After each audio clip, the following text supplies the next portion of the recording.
Welcome back to another episode of the Profitable Chiro Network with my beautiful queen, Heather. Hello. And we are so excited to talk about what we're going to talk about today. Yes. Do you know what we're going to talk about today? Why don't you share? Yeah, we're going to talk about family and we're going to talk about burnout. Mm-hmm. And I think that we're going to get into a couple of things. So one, I would love to tell a bunch of stories. Okay. So the rule is you have to interrupt me. And I'm such a great storyteller. Yeah, well, we can just add you found $5 at the end of every story and it will be more engaging. But no, so obviously there's a neurochemistry involved with burnout. Right. So I want to talk about that. But I also want to talk about what it has to do with family. Maybe some people listening are business owners. Mm-hmm. So this will speak to them. Maybe some people aren't business owners but would want to be business owners. It doesn't really matter where they're at. Maybe some people are just listening because they want to know more about the brain and how their body works. From a God perspective, and we're going to kind of cover all of that stuff, but under the umbrella of specifically what burnout looks like, what it is, and then how that ties in with family. And then at the end, what I want to go through is some very practical things on every single piece of neuroscience that we talk about to give people practical tips on how to activate certain parts of the brain through doing different things. Okay. So you got to wait to get to the end if you really want to know, like, all right, what do I do with all that info? But I feel like it should be valuable and should be worth it as we go. Totally. So we kind of talked about this before. I'm just going to cue it up with the story. So when we talk about burnout, the thing that you have to understand is that chronic stress is what causes burnout. Okay. And on another episode of the podcast, we'll talk about what happens when we are chronically stressed out, which is called a subcortical stress response, but I'm not going to get into that today. Mm-hmm. Do you remember when I had a mentor who lost his mind on me and it ruined me for like 6 months? Yeah. Yes, I do. Yeah. What was your, like, if you had to describe, I'll tell the story after, but I would love for you to just describe, like, what did you see in me as I kind of went through that after, what was the wake of this huge stressful event that was super stressful for me? Sure. I think the biggest thing that I noticed within you was like your motivation was completely gone. Like you're typically a person that wakes up pretty early in the morning and always have been since chiropractic school that I know of. And at that point, you were sleeping in every single day, just like you were back when you were teaching, by the way. And if you didn't listen to the first episode, go back and listen to it because it'll shed some light on why I was sleeping in every day teaching. Yes. Rushing out the door. Sorry to interrupt. No, that's good. You didn't want to work out, which is like completely unheard of for you because that was something that I knew of you doing like practically every single day to some extent since I had met you.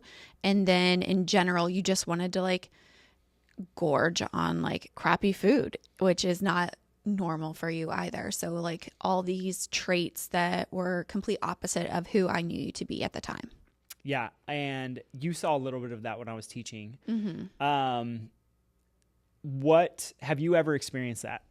Personally? Yeah. Just feeling that like burnout, that sense of I'm not motivated. I want to eat crappy. I don't want to work out. I don't want to do the things I normally do. For sure. Yes. So I think everyone has. Mm-hmm. And I think what's important about it is that when we think about burnout, it's just the physiology that happens in the body. And we can totally hack it, but we have to be aware of it, which I was not aware of it. And so... Like you didn't know that you were experiencing burnout at the time? No, I wouldn't even called it burnout. Like if you would have asked me probably 4 months ago before I thought about doing this podcast episode, I probably wouldn't have called it burnout. I would just say that like, well, I was just in a weird season. Okay, but the weird season was burnout. Yeah. And so here's kind of what happened. And I don't know how much of the details you remember, so I'll just share it. But I was at an event that I was speaking at. I was invited to go to this event in Texas. And when I was at the event, I feel like very clearly God spoke to me and said, hey, this other thing that you had already signed up for. So to set the context, I paid $10,000 to go to an event that was going to be in Las Vegas with a person who I look up to and who is a mentor of mine and has helped me in a ton of ways. Right. So I'd already paid the money to go to this event. And I'm in Texas at a different event. And I feel like God very clearly said, hey, you're not going to Vegas. You're not going to go to that event. And you're going to ask for your money back. And that was not an easy thing to do. No. Because there was a piece of pride. Yes. There was some ego in it. And also there was some embarrassment. So the backstory as to why is because I had a tax bill that was like $10K. And not that that's a crazy amount of money, but I think for anybody, like $10K is going to sting. Totally. And so I asked for the money back, and the team was fine. They're like, yep, no big deal. Refunded it. No question. The person who was close mentor of mine and running the event absolutely lost his mind on me. Like, yelled at me in the office in the context of getting adjusted. And then, I mean, literally less than an hour later, sent me a very long video, calling me out and telling me how dumb it was. Wrote an email out to his whole network about you, telling the story of what happened. Yeah. And I get where he was coming from, but because I looked up to him, and I would almost say that like I idolized him in a way, that it wrecked me. And specifically, it wrecked my physiology because it was so stressful. Yeah.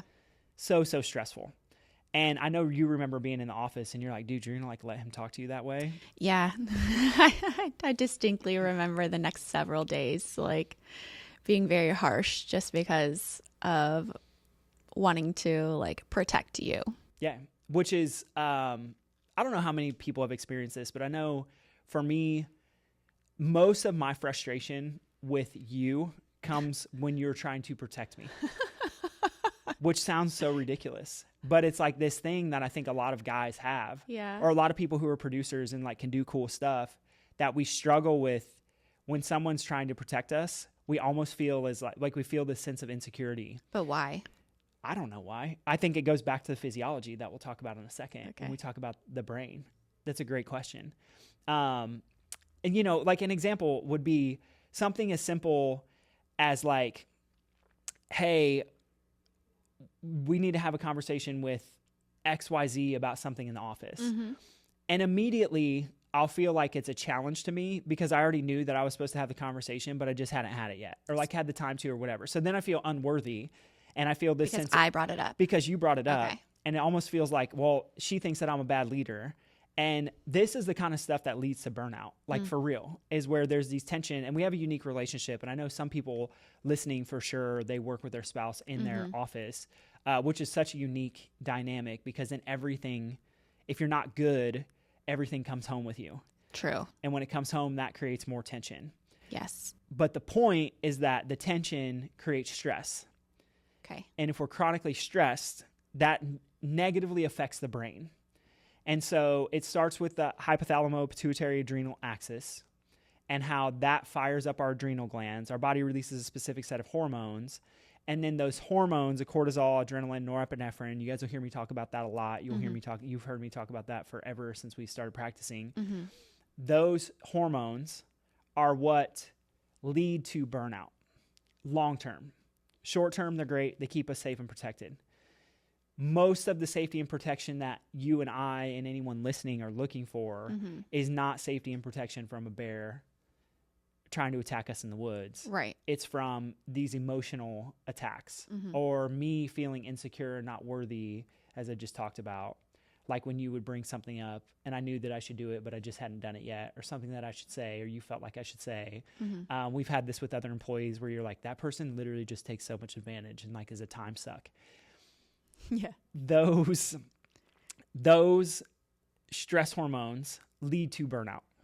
And you specifically touched on like adrenals. So talking about that, there are so many people out there right now that have like adrenal fatigue. Would that be because that we live in a society where most people are burnt out? They just don't necessarily know that they're burnt out? I think so. Yeah. So that's such a great question. I don't want to project on people and tell them that they're burnt out if they don't feel burnout. Right. But I know there have been...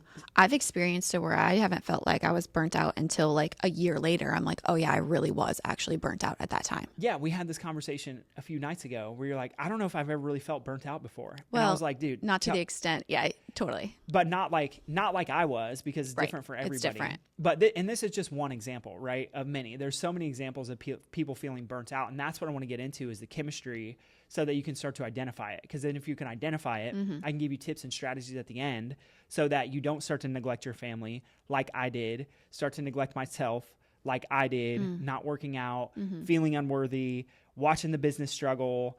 Was that in 2022? I don't remember. I think that it was, which was also the year that everything kind of went like sideways anyway, because God was like, hey, stop doing this, start doing that. And I was just being very obedient, but it was a challenging time in life. So, yeah, there are levels to burnout. And I think being able to identify where you may be and understand the physiology involved is what will allow people this like freedom from it that I didn't even have back when we talked about this thing happening where I asked for money back and then got chewed out and like just kind of looked at as a loser. And I felt that way about myself. Mm-hmm. And then you were just trying to protect me. And then I felt even worse because I'm like, why is she trying to protect me? I'm not worthy of that, etc. Yeah. We doing good so far? Mm-hmm. Okay, sweet. So, first thing, so when our body has chronic stress, so I'm not talking about like a one-time stressful situation, chronic stress. So the chronic stress comes from the thoughts that we think, the beliefs that we have about ourselves. Yeah. So, a simple example would be if you've ever been on, let's say, social media. This is a really good one for me, but you've ever been on social media and you see what somebody else has or somebody else is doing, mm-hmm. and you're like, man, like, I should have the recognition for that. Like, I know more than them. I'm better than them. I'm smarter than them. This happens to me a lot, which also kind of reflects like where I'm at, I think, spiritually in a way where God's just trying to show me like, hey, dude, these are places that you need to work. Right. So I'm not trying to sit here and say that I'm perfect, but those things, that comparison to other people is a stress in the system. Yes. Your body will release hormones. So it's interesting because humans are the only animal that can trigger their own stress response by thought alone. Crazy. That we're the only species of animal that has a cortex powerful enough to trigger our own stress response, meaning that it can come internally versus something from externally. Right. So when you think about a specific time, good or bad, you can create that. Yeah. And, a silly example, like we were just at a wedding this weekend. I know for sure that my cousin and her now husband were nervous to be up there. Sure. Like he was nervous. I know his heart was racing. Yes. When she was walking down the aisle. Yeah. But though that feeling in her stomach and that feeling in his stomach is a stress response. Those are the same cortisol, adrenaline, norepinephrine that would fire if someone was going to come in here and attack us and try to like rob this place. Yeah. Or if a bear was going to attack us in the woods. Or the other day when you were out hiking and you saw a mountain lion. And I'm sure you had a little bit of that like stress response, even though it was farther away. I felt so brave. Yeah, well, you're better than me. So here's what happens. Can we get into the like the neurochemistry? Yeah. All right. So first thing that happens is we release hormones. There's a whole process involved in that. I won't go too far into it, but we fire the HPA axis. This leads to chronic stress. So long term, if we're chronically stressed out, in all the places that we can get stressed out, and go back and listen to the other episodes because I've already talked about that. But the first thing we do is we affect dopamine. And so everybody knows dopamine as that's the reward chemical in the brain. But what's interesting about dopamine that I don't think most people talk about is it's actually not the reward neurotransmitter. It's actually the anticipation of a reward. Okay. So like scrolling, most people talk about that with dopamine. Yep. I'm anticipating the next thing that's going to catch my attention. Just like gambling. I was just going to say gambling. When I'm pulling the thing, I don't get as much of a reward. I get a reward from getting bar, or 777 or whatever. But what's actually where the dopamine is released is anticipation of what's about to come. And this is why, like someone who is a cocaine addict, like they're going to have to use more because the anticipation in their body just gets depleted in it. And so they need more to get that same like level of feeling or whatever. The dopamine gets depleted. Exactly. And it gets depleted through stress. So here's what happens. When we increase cortisol, which is one of the stress hormones, we decrease dopamine. And specifically, not just dopamine, but the regulators. They get down-regulated. So what that means is like your synapses cannot take as much of it up. So it's not like you have less dopamine, but literally your neurons will change how they're firing and what they're absorbing so that you don't get as much of a hit of dopamine. Yeah. Can you say that a different way? Yeah. So if you had, I guess an example of this would be like if normally we are releasing, let's just say 100 pieces of dopamine, they can all be absorbed by the synapse, which are just where two neurons like connect. Okay. That's where the chemical reactions take place. And there's a whole process in that, but I'm not getting into like the cellular stuff of it because it's too much. And then there's also varying, when we talk about vibration and energy and lock and key, there's a whole bunch of stuff in there. So when, let's say we release 100 pieces of dopamine, and a neuron can take up all 100 pieces of it at the synapse. In fight or flight, when our body releases cortisol, we may have 100 pieces in there, but now cortisol only allows for like 50 of them to be absorbed instead of all 100. Okay. And so we down-regulate the receptors and its ability to pick up and soak those in too, so we get a chemical reaction within the brain. Okay. Chemically speaking, you cannot be as happy just off of that. 100%. So here's what happens is what used to be rewarding, this is such a great point, what used to be rewarding becomes meaningless. And so check this out. If you want to talk about burnout, go ahead. You're going to say something. No. So think about the person who is like, I want my business to, I want to do 100K. Yeah. I want to do 300K. I want to do 600K. I want to do 800K. I want to do 1 million. I want to do every time Olympic athletes. You look at like, my favorite is the CrossFit world. So that's what I would talk about. But look at people who are high achievers and Olympic, like I remember this story, you probably remember this too, but Ben Bergeron talking about Katrin Davis' daughter. When she won the CrossFit Games, immediately, like she has a medal around her neck and they're backstage, like cooling down. And she just won like best, fittest athlete in the entire world. Right. This gives me goosebumps thinking about it. She literally said to him, she's like, I thought this would feel better than what it does. Wow. So what happens is reward becomes meaningless. So literally like we're going to continue to need more and more and more and more. And then over time, it leads to apathy. This is in chronic stress. That's crazy. Yeah. So like, yes, I'm working out is a chronic stress. And this is part of the problem is that it's not like Facebook and Instagram don't know these things. Oh, for sure. And a simple example of this would be like eye movements. If we up and down eye movements actually trigger the sympathetic system. Why? Because think about all the dating apps. Which way do you swipe in the dating apps? Left and right.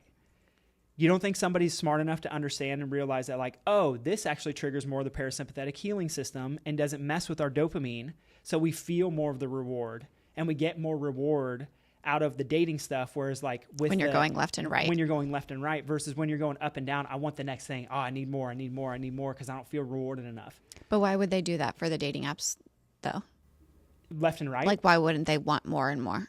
Because you got to feel fulfilled. Because like getting that connection. Yeah. So if we talk about dopamine, as dopamine decreases or our bodies can't use as much dopamine, then what happens is that we end up getting to a point where we feel a sense of apathy. And apathy is like the lowest level of energy that you could possibly be at. And we don't have to talk about levels of energy. This is Frederick Dodson's work in the book, Levels of Energy? Levels of Energy, yes. So that apathy is just kind of this feeling of like, nothing's good, everything sucks, my life is meaningless. So what used to be rewarding becomes meaningless. And then what's the only thing we can do? We need more of a hit of dopamine. Right. The risk needs to be greater. The anticipation needs to be greater to get the next thing, which also means that we're never happy.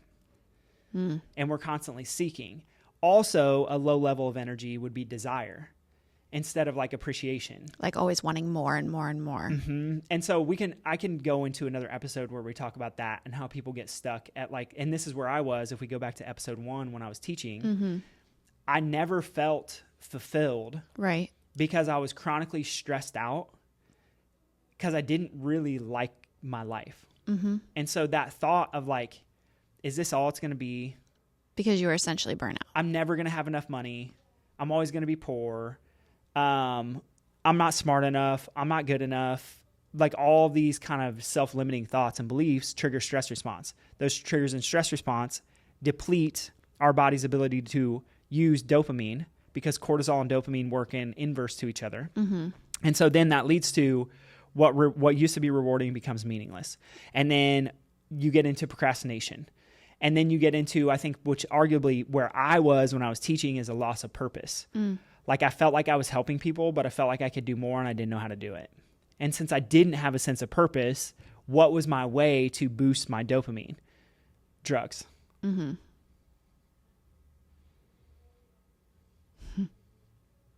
How we doing? Good. Yeah. So that is just the effect of cortisol, one of the stress hormones, on just dopamine.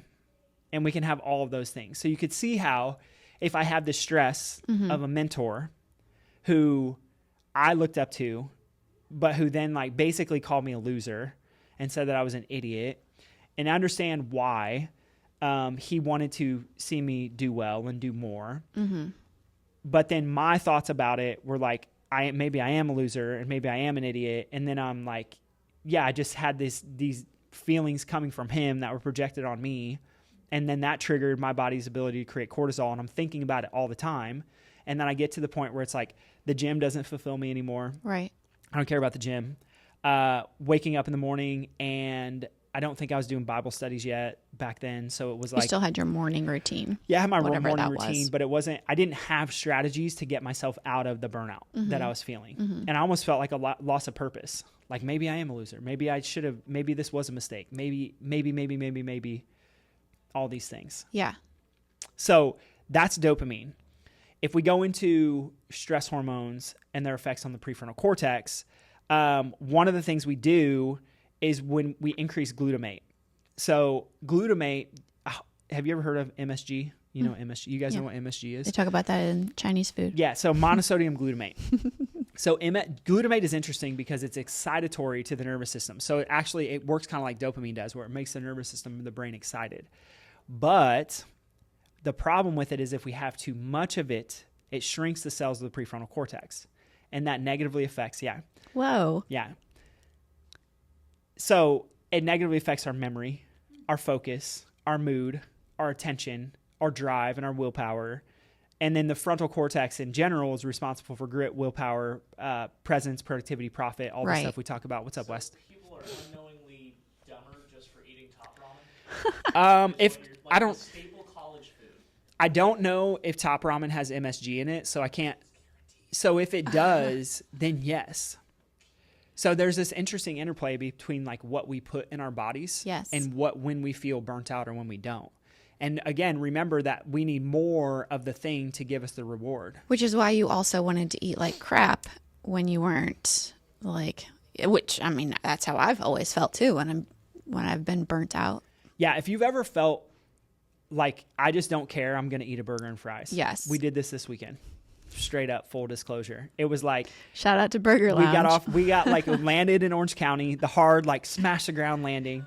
At least the pilots for the first time ever gave us a warning. Yeah. If you ever land in Orange County, it's insane. Short you runway. literally feel like they messed up, but it's just that the runway's short. So anyway, that creates a stress response if you're not. But the reason I share that is because, so like chronic stress, there's a number of reasons why, but chronic stress is you're going to make poor decisions, but you also want quickest, easy energy possible. And usually it's going to be fatty and sugary foods. Right. So in a very real sense, like the food that you eat can make you smarter or dumber. The interesting part is that the brain can always be influenced. Like we just took IQ tests and you actually have a higher IQ. I do. According to the test.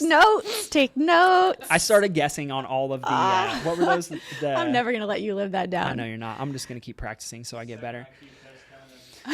So anyway, I have a lower IQ than Heather for anyone watching. So really I'm the smart And one. listening. Heather's the smart one. She should be talking about all this, not me. But if you've ever eaten like really crappy Chinese food, or maybe not even crappy Chinese food, but food that has MSG in it, if you've ever eaten food and afterwards you feel like foggy and lethargic and just want to take a nap. Just want to take a nap and really not do anything. And even though you know you should move your body, you don't feel like you should. Just want to watch movies. Yeah, that is the result of glutamate, which makes it excites the nervous system, but it shrinks the prefrontal cortex specifically. That's wild. Yeah. Shrinks it permanently, or is there like a recovery process? No, there's a recovery process for sure. Yeah, so it's just never like a temporary shrink. Yeah, a temporary, but think about the people who don't know this, right?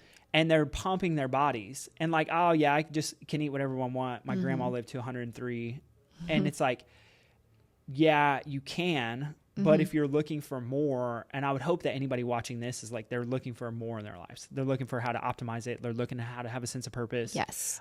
What can I do to literally carry with me everything that God promised to me, everything that God called me to be?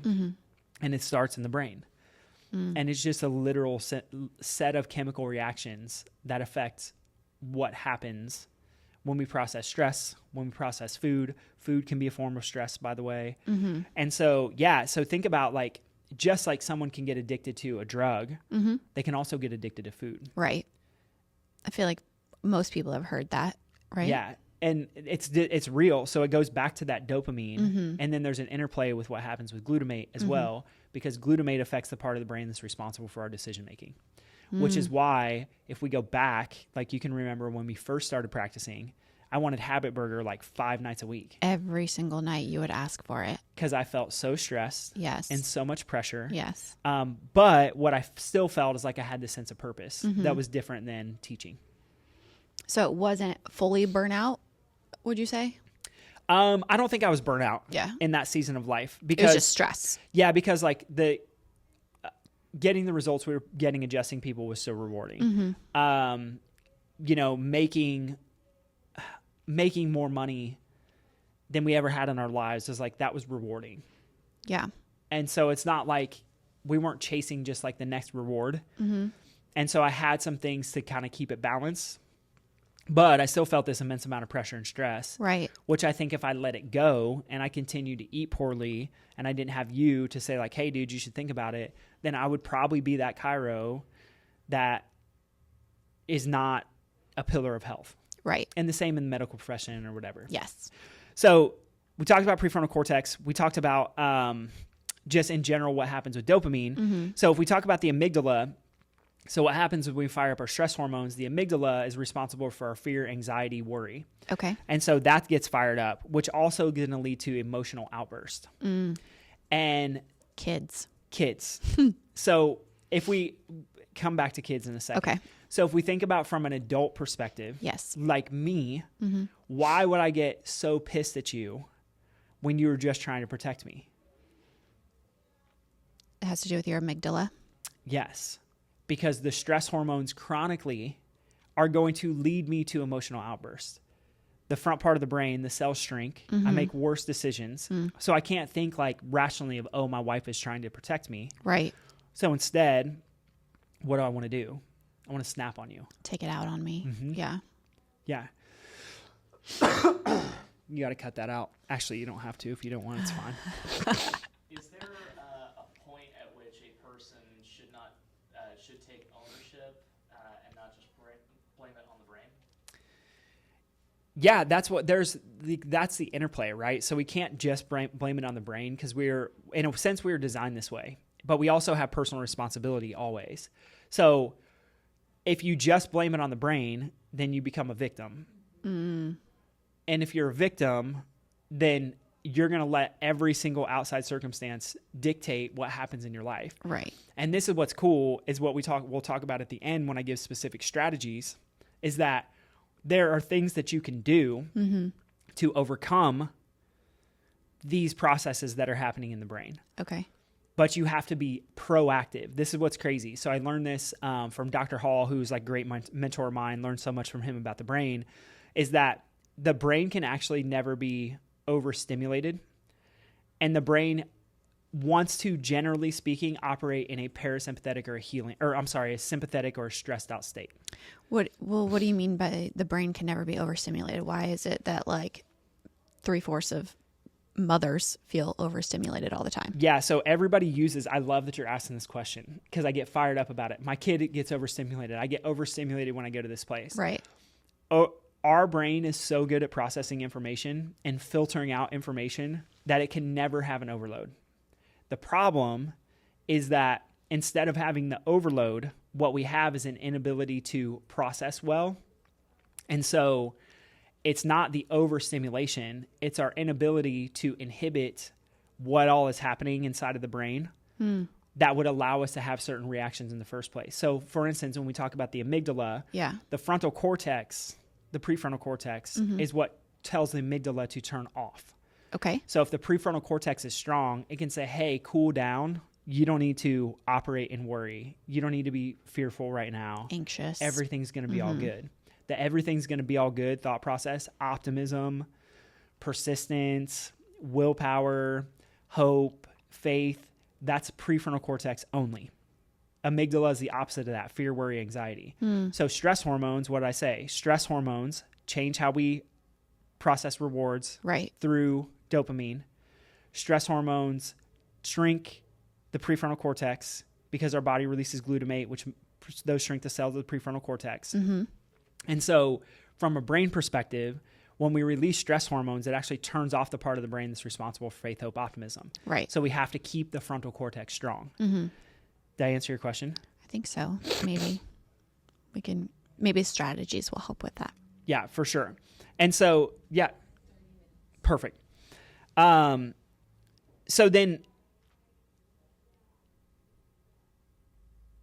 if the prefrontal cortex gets weakened, okay, then that's going to lead to what we talked about, exhaustion, me wanting to sleep in all the time, emotional outbursts, depersonalization, a lot of the stuff people deal with. Right. So the reason that I would snap on you when you're trying to protect me is because of stress hormones negatively affecting the brain. It's just physiology. And if I don't take personal responsibility for things that I have, which I literally took me 6 months to like get myself fully out of it, then I'll forever stay stuck. So an example of this would be like, if you've ever seen, we see this a lot in the office, like the dad who wife comes in, kids come in, he doesn't really care, doesn't really believe in it. Kind of apathetic, like, yeah, it works, whatever. I just work for the weekend so I can watch sports and like tune out. Yeah. And I don't want to really be present with the kids and whatever. Right. And then dad starts getting adjusted. Mom works a miracle and she's like, hey, you should start coming in. What do we see happen with the dad? He's like, I'm taking the kids to school in the mornings. I can't come at 7 a.m. anymore. More motivated to, at the end of the day, to spend time with the family. Yeah, exactly. I can turn off the switch of being like grind on work mode and actually want to be with my family. And so that, like, literally by addressing the brain, you can help with burnout. Yeah. I think that's so crazy to me because we have friends that own businesses that experience burnout regularly because they're working such long hours and never taking time for themselves or their family. Like, what about if they are getting adjusted? Yeah. So this is what's interesting is like, you know where I go always, but the decisions that we make are what are going to trigger this or not trigger this. Right. So even if they're getting adjusted regularly, we have to change our mindset about certain things. And if my only solution to any of my issues in life is just work and grind harder and hope I make more money, right, you're going to forever be stuck. Because that's like the dopamine. Exactly. Yeah, always reaching for the next thing for that hit.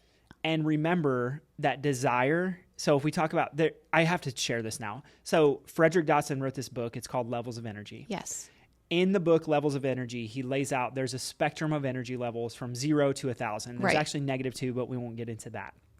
So in the book, he talks about apathy is like the lowest level. So remember, if we're totally depleted in dopamine, eventually we're going to get to that apathy level, which is like life is meaningless. I don't care about anything. Nothing makes me happy. Nothing makes me sad.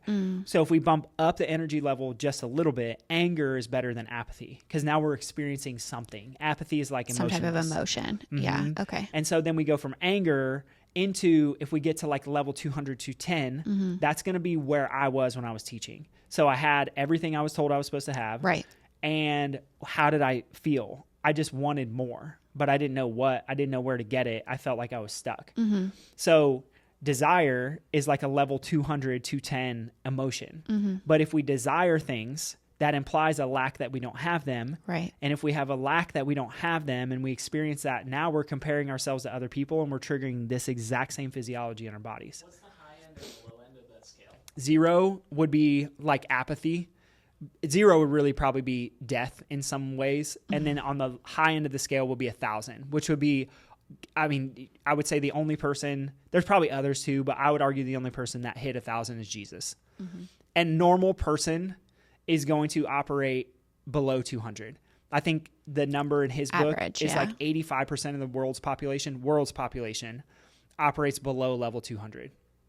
So it's like the 80-20 rule, but for levels of energy? Exactly. It's exactly like that. And the 80-20 rule applies to everything. So like it doesn't, that's the thing. You can apply that to principle to literally anything. Anything, yeah. So yeah, so the levels of energy is interesting because if we're just being taught how to desire, and I got to be careful not to get on a soapbox about this because I'll start calling people out and taking shots on people that I don't want to. I do want to, but I don't not do it. That desire is not helpful to you transcending to higher levels of energy, which would be a different way, a different place that takes you out of lack and into abundance would be appreciation. Wouldn't you agree that if somebody's constantly desiring in that way as well and seeking for that dopamine hit, if you will, that they're not being true to who they are and what their true identity is? Yeah. So so identity is like so interesting, right? And there's different definitions of identity. And if you want me to talk about the book that I just read, I can do that. David perceived he was king. But when we just desire, that's not what Jesus didn't call us here to, and he didn't talk about in the Bible, like, hey, just desire a bunch of stuff. Yeah. Want more. Just like want more stuff. Right. No, his whole thing was like, bring heaven here on earth. Mm-hmm. You don't do that by wanting more stuff. Right.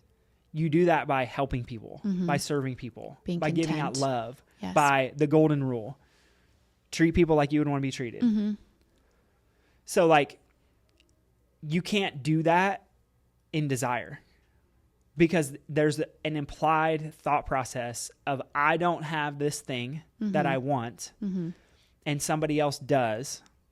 And if they get that thing, then that means I can't. And so a better level to ascend would be to appreciation.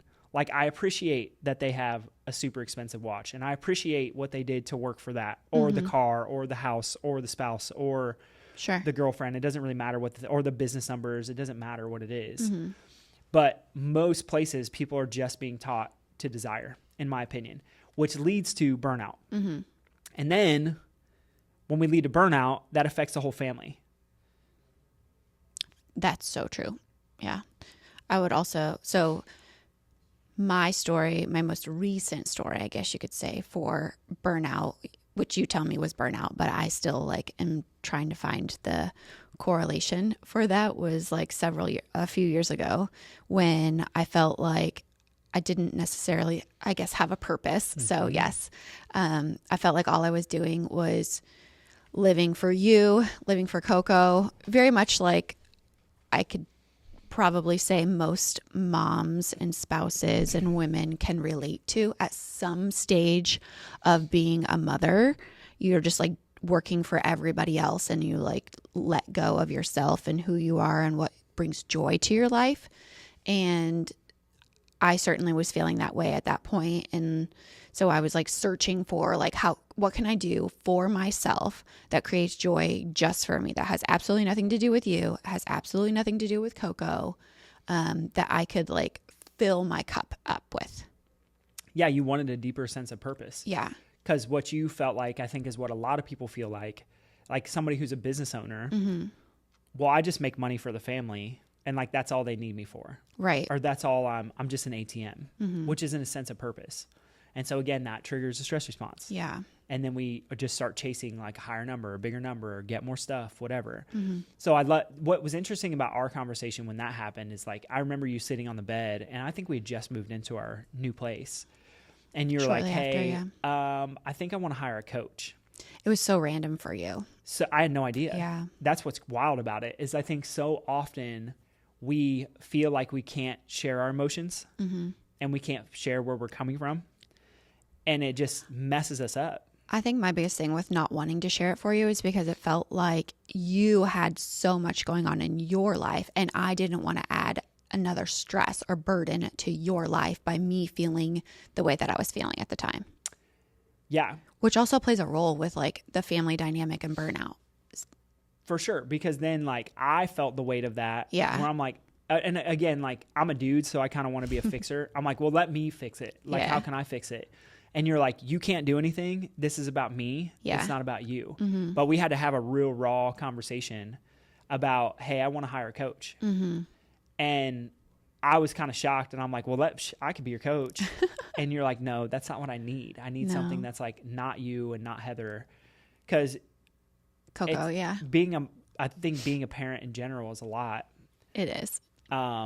It's one of the most selfless things that you are called to do. Yeah. And so then like, if you didn't feel a sense of purpose, then we're kind of left wondering like, well, why doesn't house like feel happy and fulfilled? And why does it feel like we're just passing each other in the hallway? And there become like all these things that had nothing to do with me, but it was just a lack of awareness on my part because I'm in my own world. And I think that's what's interesting about marriage and relationships and family and burnout is a lot of times like we don't even give each other the space to share like, hey, here's where we're at. Right. Which is why I've loved doing what we've been doing where we read the Eldridge book. Yes. Because we get to sit down every night and then we can just kind of talk about marriage and like where we're at with things. And it just gives us a way to do it. That's fun. Free strategy for anyone listening if you haven't done that. So yeah. And then what's crazy is like, okay, so if we go next step, so we're shrinking ourselves with prefrontal cortex, we're messing with the amygdala, we're messing with our dopamine. We also, stress hormones decrease serotonin. So serotonin, if we don't have serotonin, that's what leads to depression. And then even more so, I'm just making sure I'm not missing anything. There's one other neurotransmitter called GABA, and GABA is inhibitory to the nervous system. So it just cools down the brain, basically. When it'd be kind of like natural alcohol. Like if you remember when I was taking there were those supplements like the World Domination. Do you remember when I had all those, like that box of supplements that would come every month? Oh, yes. All the nootropics. Yeah, nootropics, So yes. one of those was GABA. Okay. And you would take GABA, and it would be like having a drink without having a drink. Oh. And so that would trigger the neurotransmitter GABA to cool the system down. But then in stress, because you don't want GABA high. You do. You want everything to be a balance. Yeah. Sure. So, and that's like that, what's called homeostasis in the body. It's just the body's always trying to balance itself out. So we deplete GABA and we deplete serotonin, and then that leads to insomnia, and that leads to fear and worry, and then eventually depression. Yes. It affects the gut, which kills off gut bacteria, which produces vitamin K, which is a precursor for serotonin. There's this whole physiological process. And again, it just gets back to chronic stress. So when you're chronically stressed, especially if you're not aware of it, which most people are, this is why their testosterone's tanked. This is why they don't feel a sense of purpose. This is why, in your sense, like you had so much stress taking care of Coco. We're still trying to run a business. We just moved into a new house. Like there's just a ton of moving parts. Yeah. So it all comes back to neurochemistry and how God designed us to keep us safe and protected. How would you tie in spiritually when you came out of those seasons of burnout? How was your relationship with Jesus contributing to that process of getting out? And what did that look like practically? I like that question. Really good. Do you want to try to answer that? You can start and I can contribute. Okay, so the question was where spiritually, where did that play into getting out of these seasons of burnout, right? And how can someone apply that to their own lives practically? If someone's watching right now and they're learning about the brain, but they also want to know, like, spiritually, how does this coincide with my brain? Yeah, so spiritually, and I'll talk about that when we go to strategies too, when I talk about prayer specifically. But this is what's crazy, right? So like if you don't feel like you have a sense, and this gets into identity. So this is not my words, this is Dale Mast, but it like completely transformed the way I think about identity. So Dale Mast in his book, And David Perceived He Was King, which Heather got me. I didn't think I was going to read it, and then I ended up picking it up and I couldn't put it down, and I just like blasted through it in like a week. And I'll for sure read it again. I highly recommend it to anybody looking to like explore identity more. But Dale Mass defines identity as this. He says, identity is not just faith in Christ. Mm-hmm. Identity is faith in what God can do through you. Wow. That is identity. So then there's a promise on your life. There was a promise on my life when I was teaching, when I was miserable and I felt burnt out. Yeah. There was a promise on my life as a chiropractor when I had a mentor who just like completely, for lack of a better term, shit on me and like completely broke my spirit. There was a calling on my life, but I didn't have, he took away, it's like the enemy through his words took away the faith that I had in myself. And it's not about putting myself up as like, I'm the man, but what God can do through you. Yeah. And he gave everybody a promise. So as soon as we can start to remember that he made a promise, and he's probably showed every person I've ever talked to, I can sit down with them and be like, what do you feel like you were called to do? And people can usually answer the question because God's put it in them at some point. Sure. So when they have the reminder that like, oh, this is my identity, and it's not what you do. Like my identity is not a chiropractor. Yeah. I would argue that my identity is teaching people about the potential within them. And I did this when I was teaching, when I was learning about the hidden curriculum. That's true. I do this now. There's a million other formats that I could do it in, but teaching people about the potential they have within them that God gave them and realizing that like God already made you perfectly. Yeah. So that gives me a sense of purpose. If I have a sense of purpose, I don't feel stressed out about my life if something goes wrong or if someone says I suck as a chiropractor. Like, yeah, those words hurt, but it doesn't completely wreck my world for 6 months. Yeah. So spiritually, as I've grown to trust God more and built a better relationship with him, which, by the way, you can only do when you're not in a stressed out state, because the front part of the brain gets turned off by the stress hormones, and the front part of the brain is responsible for our faith, our hope, and our optimism. If we don't have that connection in our brain, it's hard to have that connection with God. And prayer also puts you in that state of better connection to the prefrontal cortex. Prayer literally strengthens the prefrontal cortex. Yeah. So good. Yeah. How? Yeah, that's a great question. So what happens is when we pray, we stop letting circumstances define us. This goes back to what West asked me a little bit ago when he said, he didn't say these words, but like, how does someone not be a victim? Right. Right. Prayer brings me into a place where I'm not letting circumstances define me. I get to define the circumstances. And it's really easy. So like, I'll give an example of this that I've been doing. So I feel like right now, I think you and I both are in a challenging season. Would you agree with that? Yes. And like full disclosure, financially, it's been harder. Let's see here. The office has been slower. Our travel schedule has been absolutely insane. Hectic. Yes. Some things that I thought were going to happen didn't happen, which kind of like let me down with people in my life. Plus doing Joshua's program, just like there's just a ton of moving parts in our life right now. Right. Coco going to school, Coco in ballet. Like our life is insane most weekends. And for me, before I would have just been like, life sucks. Everything's hard. I don't know what to do. I give up. Apathy. Nothing's rewarding. I quit working out. I start eating crappy. Well, you would spend like an entire day to do absolutely nothing. Spend an entire day just laying on the couch watching movies, not doing anything at all because I was burnt out. Yeah. But what's cool is now I can sit in the sauna, which is beneficial. We'll talk about that in a second, to the brain. And I can say, God, like, what are you trying to show me? So none of it is bad. It's a lesson to learn, To grow. in my opinion, so that I can help more people see the potential that they have within themselves. Yes. That's identity. But if I don't have a sense of that and what I'm supposed to do here on this planet, and like, yes, there's a process of figuring it out. It's not like you just wake up one day and you know, but having the identity and knowing like, no, I was called here for something greater. And I trust that the promises that are in the Bible for me and for anybody who believes in it, Yeah. like those things are true and they're real. And then it just becomes a question instead of like, why me? It's what are you trying to show me? Right. What can I learn from this? Yeah. How can I grow? And not just praying to get out of it either. Like, God, just give me more money in my bank account. God, just give me a new car. God, just whatever. It's more of like, what are you trying to teach me? Where are you trying to show me that there might be flaws in my character that would allow me to ascend to the next level So you can be a better person. of energy? Yeah. So I'm not just desiring anymore. Maybe I'm not even appreciating anymore, but I'm just straight up grateful for everything that I already have.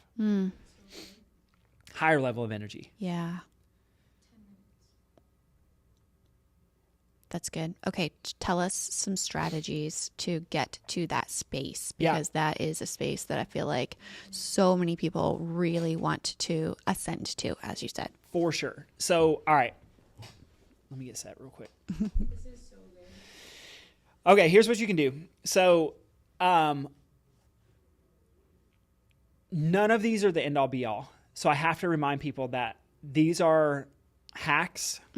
It takes work, though, as a person to literally change your identity. So you can't just get in the cold plunge every day and change your identity. It's just not possible. Wouldn't that be nice? It would be super cool if it was, but then everybody would have a perfect identity and we would all be walking around like Christ and the world would be a different place. That's not how it works. So there's a journey that is involved. Some of the stuff I'm not sharing, but what I will share with you is this. So if we talked about the hypothalamo pituitary adrenal axis, right? The HPA axis. So it's a very specific part of the brain. It's what fires up the stress response. It's the first thing really that gets fired that tells our body to release cortisol, adrenaline, norepinephrine. Okay. So 3 things you could do. One is cold exposure. So getting into cold actually cools down the HPA axis. And so what you're doing is you're learning to control the firing of your stress system, which is why if you've ever gotten into a cold plunge, which I don't know if you haven't, I know you have, but anyone listening, or even cold water in general. Yeah. Like I'll give 2 examples. So I had my mom when she was out was it in November when she tried to do it? I think it was like a year and a half ago or something. So I had my mom try to get in the cold plunge at our house. Water's 42 degrees, very cold. And she got in for about 8 seconds, which is like such a boss move by my mom to even try to do it in the first place. She was so ready. So, because most people would just be like, no, I can't do it, or like dip their toe in. So she got all the way in, but her breath, and she had to get out. She couldn't breathe. She felt like she couldn't breathe. Right. And she thought like she was going to die. Like have a heart attack for or something. 8 seconds. Yeah. So, but she did it for 8 seconds. So if we train that process over and over again, the thing that makes us feel like we're going to die, we can start to be able to handle and breathe into. Which is why, like, after a minute, typically, You're it's fine. significantly easier for most people. Yeah. Because you learn to control the HPA axis firing up and telling you that you're going to die. You are physically controlling your HPA axis? You're starting to use parts of your brain to re-regulate itself. Okay. Yes. So instead of letting your brain just run and your physiology just run the show, Yes. you can start to be the controller. Cool. Prayer does the same thing. Yeah. We'll talk about that in a second. Okay. Does warm water increase HPA or being in excessive heat? So here's what's interesting. Cold exposure and excessive heat both trigger stress response, but it's our ability to control what happens when we're in those environments. So my mom, nothing against her, but very little control. Just because she hadn't trained. Because she hasn't trained it. Yeah. Yeah. And she's older. She's We're just going to call her why can't 30? I do math? No. I was just trying to figure out she's 20 some years older than me. So she has 20 more years of not training it than I have. Yeah. And I've been training it for like the last, I don't know, we could say 5, but it's probably longer than that. So yeah, of course, it would be more challenging for her because she hasn't trained it. So anybody that has never done any type of cold therapy or extreme heat therapy, like it's going to be slowly working into the process. Yeah, and I'm not like, this is not medical advice, so I wouldn't tell anybody just go get in a cold plunge for 3 minutes. But No, I get that. I think that there's a level of, you just have to at some point you just have to do it, right? Like the hardest part, literally the hardest part of it is Making the decision. is getting in. Yeah. I will. You know me. You Heather's laughing. procrastinate so hard. Just say it. The whole thing. Share it. It's so funny. It's so funny. You just take forever to get into the cold plunge. You like have to psych yourself up every single time you do it. Like you're listening to music really loud, standing out there, walking around and trying to find things to do just to psych yourself up. Whereas like I can literally just pop in. I have to pop in immediately or I will talk myself out of it. Yeah, I take a long time to get in the cold plunge. Yeah, you I do. get in, You do it. Yeah. but I take a long time. Yeah. Yeah, it's hard. For me, it's very challenging where I'm like, oh, I got to go like get a drink of water. I got to go downstairs to do You sound whatever. like Coco before bed. Oh, I need to do this. Oh, Yeah, somehow that's you have exactly so what it many is. things Yeah. to do before. So it's hard, but you have to talk yourself into Right. it. So I think hardest part is making that decision because you know how painful it's going to be. Yes. And it never gets any easier. That's the craziest part. Never. So cold exposure, obviously we're just learning how to control. And then with that is breath work. So being able to breathe in a certain way. Mm-hmm. Again, this is why when you're taught, if someone who does it well, they're teaching cold exposure, they're also in some way or form teaching breath work anyway. Like you just have to breathe through it because once you get to about a minute, you're fine anyway. Right. And then vagus nerve activation, there's a million ways to do it. Chiropractic care is a way to do it. They have vagus nerve stimulators. Connecting, like staring someone in the eyes is a way to stimulate the vagus nerve. Really? Uh-huh. I didn't know that. So there's 3 Okay, so everybody, how long? How long do you have to do it? as long as possible. Oh, okay. I was going to Why? say, do it right now. Someone's eye for an hour. That's like That is like major Yes. vagus super uncomfortable. stimulation. Yeah, so think about connection with other people releases Yeah. oxytocin.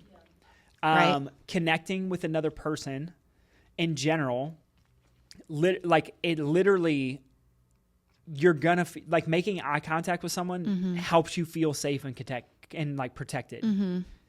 And so it stimulates. There's a branch of the vagus nerve called the social vagus. So connecting with people is super important. This is why building your practice in a way where people like to come to it. Yeah. Dr. Hall said this. He's like, people should be getting better on the way to your office. Yeah. Why? Because that activates the social nerve or the social vagus. Mm-hmm. So any form of vagus nerve activation in general.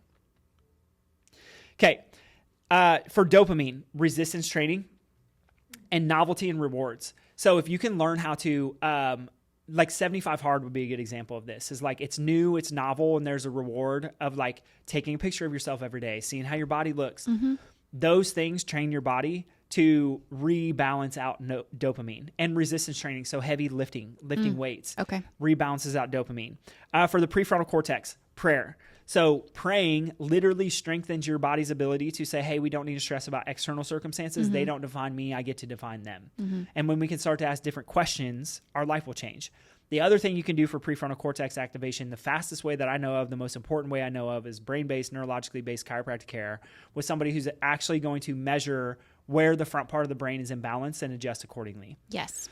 I could talk about that on a whole episode. For the amygdala, heart rate variability training. So we're talking about going from hot to cold, as you asked before. And then grounding, like literally changing the electrical charge within your body. Being connected to the earth is super regulatory to the amygdala. It decreases fear, anxiety, worry, anxiousness, etc. For serotonin, morning sunlight, and then blocking blue light at night. So remember, blue light triggers a stress response and it Yes. messes up our circadian rhythm. So simple, I'm giving like the simple thing. So morning sunlight and sunlight throughout the day, and then blocking blue light at night. So don't wear your sunglasses. Don't wear your sunglasses And outside. turn It's your the blue worst light thing you off, can yeah. do. And then get rid of there's a whole bunch of ways. The people who are extreme have red lights in their house at night. Our computer screens are all red and orange, but wearing blue blockers at night, that's another option as well. Probably not the best option. For inflammation in the brain, which is another part that I didn't even talk about, taking omega-3s is super important. And then fasting is the other thing. And so there are all these ways. These are just strategies that can literally get you out. What's so interesting is like most of these are just, it's like get in nature, do stuff Yeah. that Like general health. is mostly free Yeah. that God designed. That's true. Yeah. Yeah. And then most importantly, getting adjusted. Good. Good stuff. What else? So that kind of wraps it. Like, if you want to deal with burnout or not experience burnout, you have a bunch of strategies now that can help you just build your brain in a way and literally cheat code your physiology. Is there one that's more important than anything else? You're asking the most biased person ever. Wow. Yeah, getting adjusted, chiropractic care. Okay. Hands down, by far. Can you say that again without? The most important one by far, in my opinion. I'm so biased. Yeah. This is what I do every day. I see people's lives transform. They're all great, but brain-based chiropractic care is number one because we're directly affecting the prefrontal cortex with every adjustment, which is why we can see the results that we see with the people we take care of. Yeah. What else? One really important question for college students around the world. Does the prayer at the beginning of a meal offset the MSG consumed in the meal? Prayer does not offset the MSG consumed in the meal. It's about prefrontal cortex and improvement on studies. Like, this could affect generation. I mean, we could do a study on it and we could see.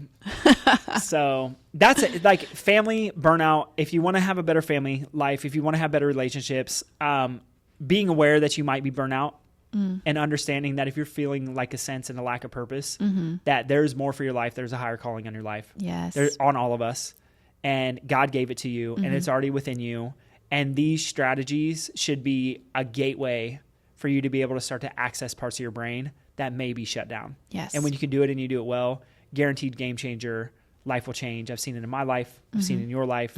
How our daughter is raised and growing is just epic. And the tons and tons, and I mean, literally thousands of families that we've taken care of. Yeah. All right, fam. Love you. We'll come at you next week. Peace. Peace.